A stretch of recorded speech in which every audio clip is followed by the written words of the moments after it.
Olá, a graça e a paz do nosso Senhor e Salvador Jesus Cristo. Queria compartilhar um pouquinho da palavra de Deus com você. Espero que abençoe a sua vida e a vida da sua família também. Gostaria de começar fazendo menção de um conto indiano que eu ouvi um tempo atrás.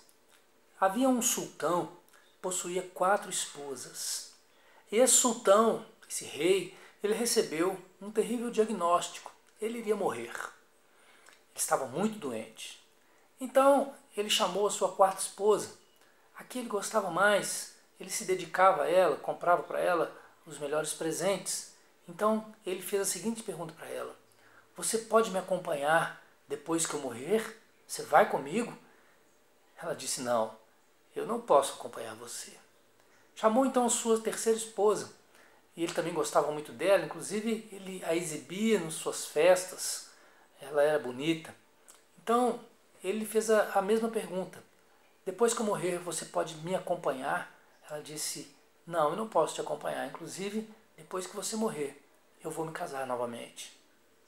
Então ele chamou a sua 2ª esposa, e esta o ajudava muito, estava sempre presente com ele, e ele lhe fez a mesma pergunta: você pode ir comigo depois que eu morrer? Ela disse: olha, eu vou chorar muito depois da sua morte, estarei com você ali no seu funeral, mas é o máximo que eu posso fazer, ir com você eu não posso. Então ele ouviu uma voz atrás de si, dizendo: eu vou com você. Quando ele se virou, ele percebeu que era a sua 1ª esposa, aquela que ele dedicava menos tempo. Ele não tinha muita dedicação a essa esposa. E ele ficou envergonhado e disse: olha, eu deveria ter prestado mais atenção em você, eu deveria ter levado você mais em consideração. Ela disse: na verdade, eu vou com você e estarei com você sempre. Bom, o que quer dizer, né, entre outras coisas, essa história? Essas esposas representam aquilo que nós temos, na verdade. A 4ª esposa representa o nosso corpo. Nós investimos no nosso corpo, gostamos muito do nosso corpo, mas depois que nós morrermos, ele não pode nos acompanhar, ele vai para o pó. A 3ª esposa representa as nossas riquezas, os nossos bens, aquilo que nós possuímos, e que, como aquela esposa disse ao sultão: depois que você morrer, eu vou me casar novamente. Tudo aquilo que nós conquistamos, tudo aquilo que temos, será repartido entre as pessoas que ficarem. Nós não poderemos levar absolutamente nada. A 2ª esposa, embora sempre com ele ali, nos momentos difíceis ou nos momentos alegres, representam os nossos amigos, nossos parentes, as pessoas que gostam de nós, mas que após o funeral ali, elas não vão nos acompanhar. Na verdade, depois da nossa morte, apenas a nossa alma, que representa ali, né, que a 1ª esposa representa, apenas a nossa alma irá conosco. E muitas vezes nós não dedicamos tempo para conhecê-la. Nós não a abastecemos, nós muitas vezes não alimentamos. Mas como cuidar da alma? Uma das formas, das maneiras de guardar, de cuidar da nossa alma, é cuidar do nosso coração. Provérbios, no capítulo 4, verso 23, diz: olha, de tudo que se deve guardar, guarda o coração, guarda o seu coração, porque dele procedem as fontes da vida. E Jesus Cristo foi interrogado certa vez pelos fariseus. Por quê? Eles ficaram muito incomodados, porque os discípulos de Jesus comiam pão sem lavar as mãos. Porque os fariseus e os judeus daquela época, eles tinham essa tradição religiosa, de sempre lavar as mãos, de sempre estar lavando copos, talheres, jarros, as camas. Eles tinham isso como uma espécie de purificação. Quando iam ao mercado, quando eles voltavam, eles tinham que lavar as mãos várias vezes. E eles ficavam então incomodados porque os discípulos de Jesus não tinham o mesmo hábito que eles tinham. E foram até Jesus e interrogaram Jesus: por que os seus discípulos quebram a tradição e não lavam as mãos antes de comer pão? Bom, não era simples questão de higiene, porque essas práticas eram utilizadas como se fosse uma virtude espiritual. E o que é pior, eles ainda estavam julgando os discípulos de Jesus, porque não faziam mesmo.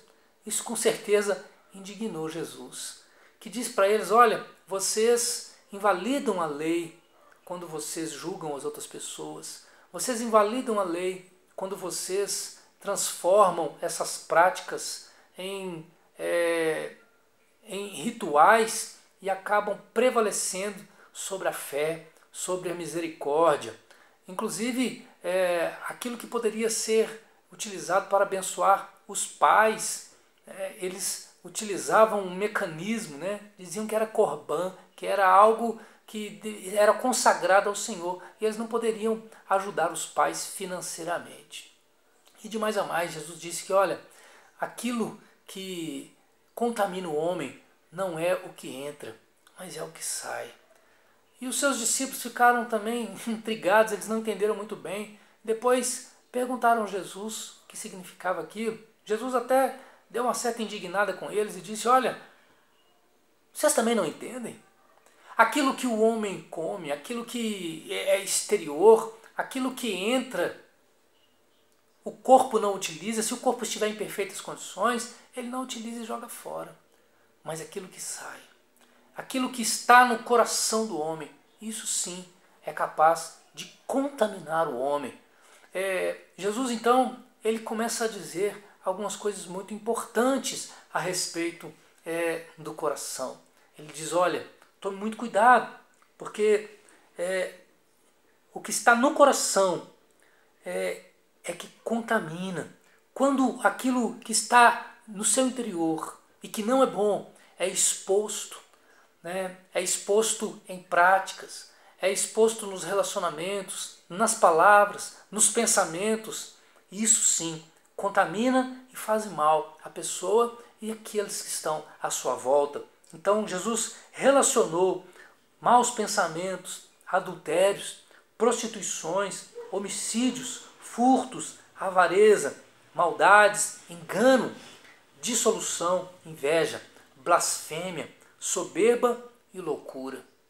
Olha, é preciso cuidar muito bem nesses dias aí de quarentena, Existem muitos memes, muitas brincadeiras no Facebook aí, também no WhatsApp, sobre o marido não está aguentando mais ficar dentro de casa, a esposa não aguenta mais ficar dentro de casa por causa dos atritos, por causa das brigas. E não é que isso tenha acontecido. Quantas palavras são ditas, muitas vezes, que machucam. Quantas palavras que acabam rompendo relacionamentos, que acabam destruindo, muitas vezes, a paz dentro do lar.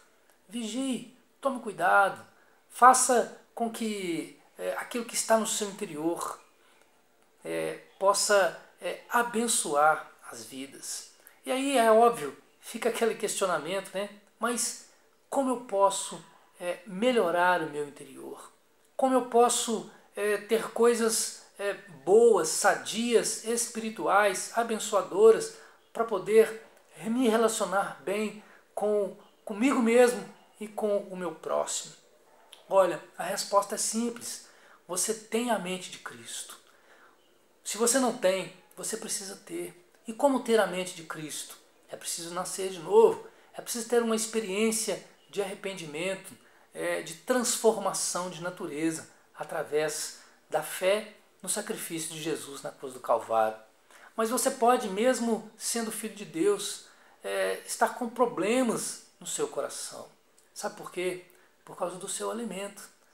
O que o apóstolo Paulo diz? Quero deixar essa mensagem com você, de Filipenses. Abra sua Bíblia aí, no livro de Filipenses, no capítulo 4, no versículo 8. Muito interessante essa palavra. Por quê? Porque ela nos ajuda a entender como nós devemos fazer para com o nosso coração. Diz assim, quanto ao mais, irmãos, tudo que é verdadeiro, tudo o que é honesto, tudo o que é justo, tudo o que é puro, tudo o que é amável, tudo o que é de boa fama, se há alguma virtude, se há algum louvor, nisso pensai. Entenderam? Tudo o que é verdadeiro, tudo o que é honesto, tudo o que é justo, tudo o que é puro, tudo o que é amável, tudo o que é de boa fama, se há alguma virtude, se há algum louvor, nisso pensai. Quando nós começamos a dar valor, quando nós começamos a dar espaço para aquilo que tem virtude, para aquilo que tem louvor, para aquilo que agrada a Deus, quando nós enchemos o nosso coração, sim, nós estamos então aptos para deixar o nosso coração. A Bíblia diz que a boca fala daquilo que o coração está cheio. Uma das formas de você guardar, cuidar da sua alma, é cuidar do seu coração. Cuide dele e eu tenho certeza que você terá bons pensamentos e você também vai poder abençoar e ser abençoado. Deus abençoe a sua vida, Deus abençoe o seu coração e eu gostaria de fazer uma oração com você. Pai, em nome de Jesus, nós queremos te adorar e te louvar, porque o Senhor é bom e a sua misericórdia dura para sempre. Nos ajude, Pai, a ter pensamentos bons, ter pensamentos elevados, ter, ó Deus, uma mente de Cristo, para que o Teu Espírito possa, então, traduzir tudo aquilo que pensamos e fazemos, ó Deus, em louvor ao Teu nome. E que o Senhor possa se agradar de nós, perdoa os nossos pecados, perdoa os nossos maus pensamentos, tudo aquilo que o nosso coração tem produzido e que não pertence ao Teu reino. Que o Senhor possa abençoar toda a igreja do Senhor, espalhada pela face da terra.